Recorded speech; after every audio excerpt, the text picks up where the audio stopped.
Hey guys, welcome back to my channel, and in today's video I'm going to be doing a what's on my iPhone.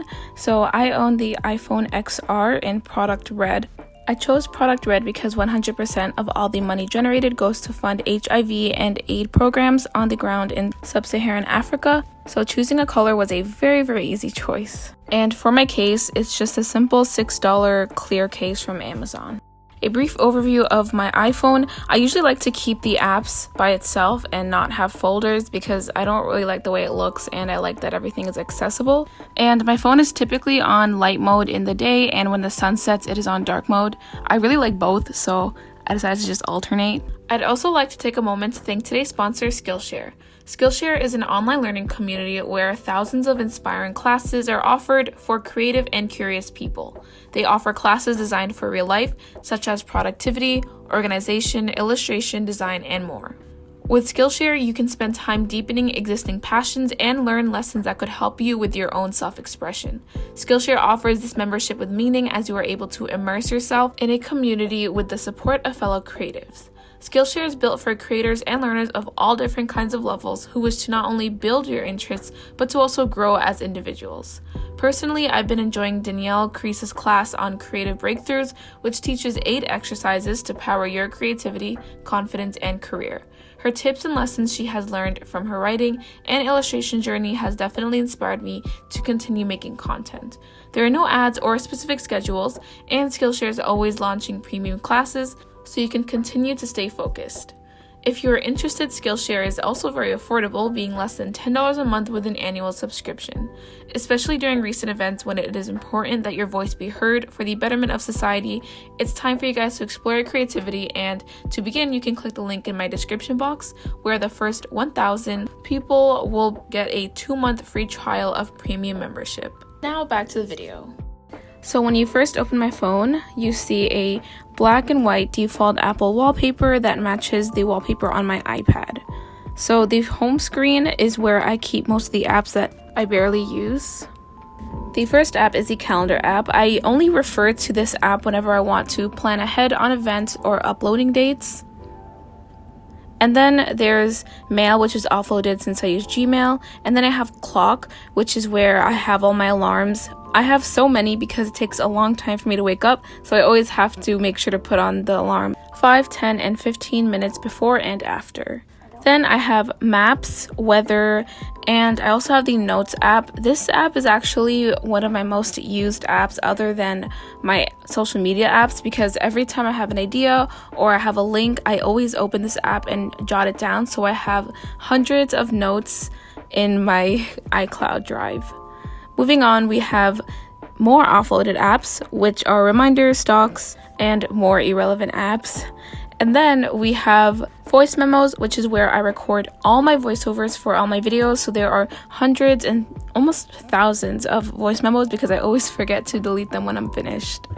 But these are the voice memos for another YouTube video. Then we have even more offloaded apps like Files, iTunes, Contacts from my iPhone, just apps that I don't really use, so it's better if I save storage and offload them. Then on the bottom, I have News, which is the app that I try to use more often this year. However, I found that sometimes it can be biased, so I'm very picky with that. And then I have all my necessities. These are the apps that I use most often, which is Phone, iMessage, and Safari. Then as we turn to the next page, this is a little bit more interesting. We obviously have our regular unused apps like Shortcuts, Tips, and Podcast. Then we have Camera, which is what I use in order to film my videos. And then we have Photos, App Store, Picsart, which is the app that I use to edit all my pictures. I've been using this app for many years and I found that it has never once failed me. I use this to edit my photos on my main account and my study account, and I even used this app to edit photos for a fan account that I used to run where I just posted edits of the show. And what I find really cool about this app too, that there's a whole community out there that shares their editing and shares images that you can also remix and make your own. So there's a whole community out there, and I'm not a part of the community, but it's nice seeing the really cute edits that they make. The next app is Fonto, another editing app, and this app I actually use to add text to all my pictures. They have so many fonts available. You can either download your own, just like I did. I downloaded most of my fonts from defont.com, or if you don't have enough space, you can literally use their default fonts. These fonts are actually very diverse and they have a large collection. It's not like those apps that only give you one or two really okay-ish looking fonts, but this actually gives you a whole book full of different kinds of fonts and different kinds of styles and tones that you can use. You can do so much more, like also edit the style, so you can add a background, or you can adjust the letter width and make it closer together or farther apart. There's also features where you can curve the text or add different shapes to your image, or even add more images, so it's a really cool app that works for so many different things. Then there's iMovie, which I don't use as often since I have a MacBook Air.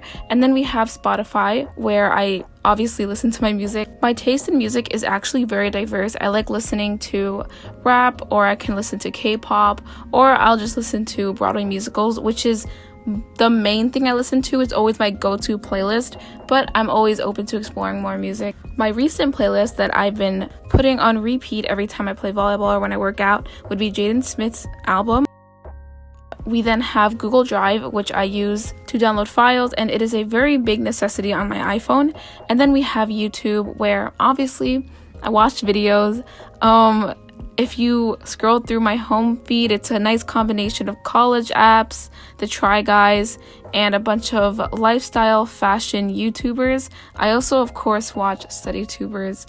And yeah, I'm not really picky with what I watch on YouTube either. Then we have Instagram. I have all my accounts on here. This is my personal account. You guys can follow me if you want. And then we have my study account. This is actually where I started my whole documenting my studying journey online. I would post pictures of my notes, and I still do, so you guys can follow me there if you want. But this is where I find inspiration and communicate with my online friends. Then you see Messenger, where only like 2 of my group chats are, and then there's Chase, where I virtually deposit checks, send out money to my siblings, and check my status. Then we have Netflix. I actually already discussed what I like to listen to on Spotify and what I like to watch on Netflix, but essentially I'm not very picky with what I watch. I like to watch rom-coms, I like to watch K-dramas, I like to watch a lot of sci-fi movies. It's very diverse, just like my taste in music. But on to the next app, we have Postmates, which is a food delivery service, and usually I just use this to order food down the block. And I actually recently downloaded this once quarantine started because I just really could not go a day without Poke, so I just order it from there. And then we have Alarmy, which is my second alarm app because I have a lot of trouble waking up in the morning. It's actually very versatile. It has sleep sounds and this homepage where you can find your horoscope, so that's really fun. Then we have Docs and T-Mobile Tuesdays, which is a very exciting app. Basically, if you have the T-Mobile carrier, they have this app called T-Mobile Tuesdays, where every Tuesday you can get a reward. And I usually only use this for the free Dunkin' drink or the $2 coupon. So I come to this app once a week just for that. Then we have Zoom. I barely use Zoom on my phone. It's only in emergencies when I don't have my iPad or my laptop and I just have to get on the meeting real quick. Then to the next page, this is basically all the stuff that doesn't fit on the first two, but we have this utilities folder with apps that I don't use, like measuring and stuff like that. Then we have Depop, which is where I started to get my new clothes. This is a very great way to help the environment and make sure that you are avoiding using fast fashion. You can buy from other sellers, and in that way you are not having to use workers that are underpaid or being tortured to work in the Muslim concentration camps in China. So this is a great way to not only sell but also purchase your items from there. There's a bunch of different listings like jewelry, art, film, music, and so much more. So now on to the next app, and the very last app, we have this app called Fetch Rewards, and it's basically an app that I was introduced by my friend, and you can take pictures of your groceries shopping receipt or any other receipt and exchange it for points, and then you can get free stuff or even free money from Visa gift cards if you have a certain amount of points. So that is all for my iPhone. Thank you so much for watching. My iPhone isn't really that special. It's very mediocre. I don't really mind downloading random apps, and I do need to clean it up a little bit and organize it. And with that, thank you so much for watching, and I hope to see you guys in my next video. Bye, guys!